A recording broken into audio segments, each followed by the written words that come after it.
Pregnancy के दौरान सीधे लेटना है, साइड्स पर लेटना है, उल्टे लेट सकते हैं कि नहीं।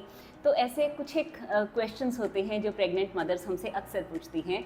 तो आइए आज हम इसके बारे में बात करते हैं कि प्रेगनेंसी के दौरान राइट पोजीशन क्या है लेटने के लिए। जहाँ तक पहले 3 महीने की बात है, तब जो बेबी है वो बहुत छोटा होता है और जो यूट्रस है वो अभी तक एब्डोमिनल ऑर्गन नहीं बना होता, यानी कि जो यूट्रस है वो पेट के निचले हिस्से में यानी पेल्विस की तरफ होता है और वो पेट के ऊपर नहीं आया होता।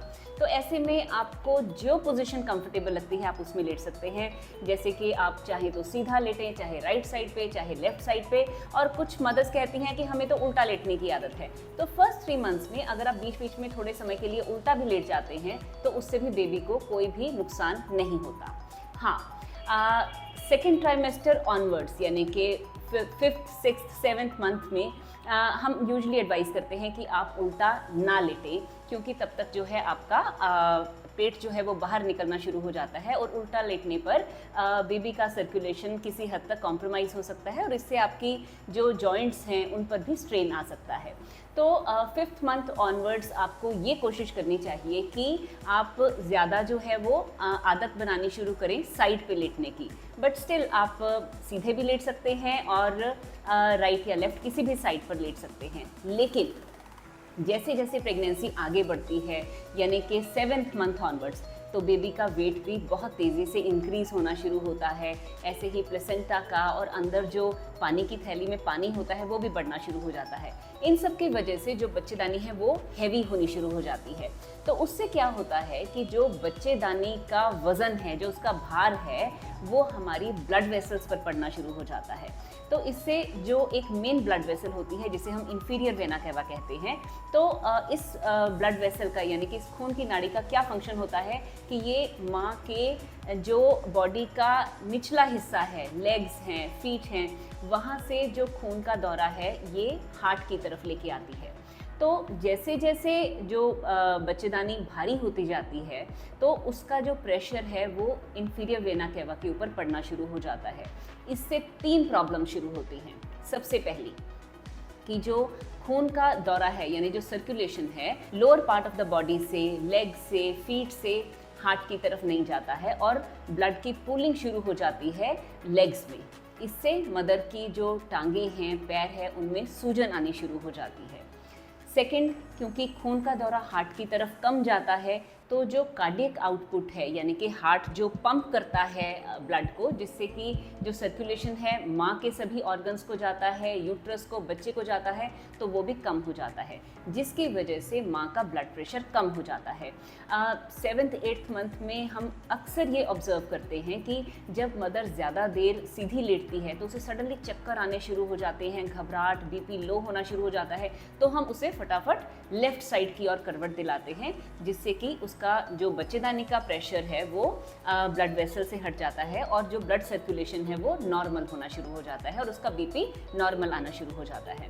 और तीसरा, क्योंकि जो कार्डिक आउटपुट है वो कम हो जाती है तो इससे बच्चेदानी को और बच्चे को जो खून का दौरा है वो कम हो जाता है।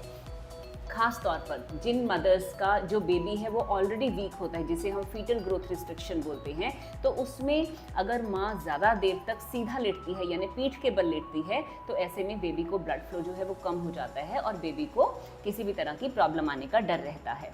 सो 7th मंथ ऑनवर्ड्स खास तौर पे हम मदर को ये एडवाइस करते हैं कि वो सीधे यानी पीठ के बल ना लेटे और ज़्यादा वो करवट लेकर के राइट या लेफ़्ट किसी भी साइड पे वो लेट सकती है जहाँ उसे कंफर्टेबल है, लेकिन ज़्यादा कोशिश करे कि वो बाईं ओर लेटे। बाईं ओर लेटने से जो बच्चेदानी है वो लुढ़क के एकदम जो ब्लड वेसल्स है उससे परे हो जाती है। ब्लड वेसल्स से यूट्रस का प्रेशर रिलीज हो जाता है तो इससे जो खून का दौरा है वो एक नॉर्मल तरीके से चलना शुरू हो जाता है।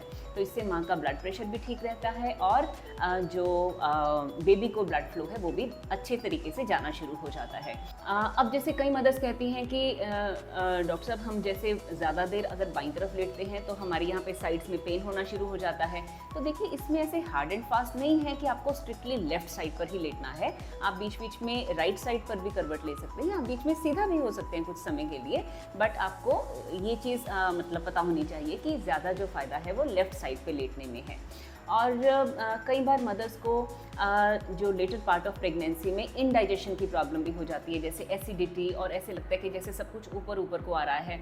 तो उसमें हम एडवाइस करते हैं कि आप पीछे एक की बजाय 2 सराहने रख के, जैसे आप ऐसे सीधा नहीं लेटे, आप थोड़ा सा रिक्लाइनिंग पोजीशन में ऐसे होकर के भी आप लेट सकते हैं। इससे जो गैस एसिडिटी में भी बहुत हेल्प मिलती है। इसके अलावा जब आप करवट लेके लेटते हैं तो आप दोनों घुटनों के बीच में, यानी दोनों नीज़ के बीच में आप एक मोटा सा पिल्लो रख सकते हैं, जिससे कि आपकी जो हिप मसल्स हैं वो सारी रिलैक्स हो जाती हैं, और ये भी एक बहुत ही कंफर्टेबल और सूदिंग पोजीशन होती है। सो आई रियली होप इस वीडियो से आपको इस चीज़ की क्लैरिटी हो गई होगी कि आपको ज़्यादा किस पोजीशन में लेटना है।